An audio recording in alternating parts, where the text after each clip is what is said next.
Ladies and gentlemen, on this 17th day of November, which is my birthday, I passionately encourage you to reflect on the corrosive nature of greed which permeates our society.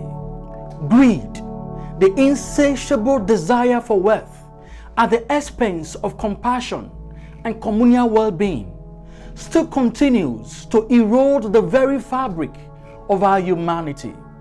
When driven solely by greed, individuals lose sight of the interconnectedness that binds us as a community. This unchecked pursuit of wealth not only widens the chasm between the poor and the rich, but also undermines the principle of empathy and cooperation essential for a thriving society.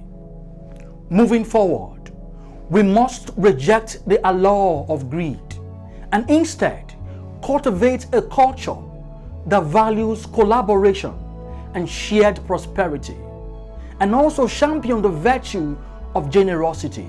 When we dismantle the clutches of greed, we pave way for a more compassionate society, recognizing that true wealth lies in the richness of our collective spirit.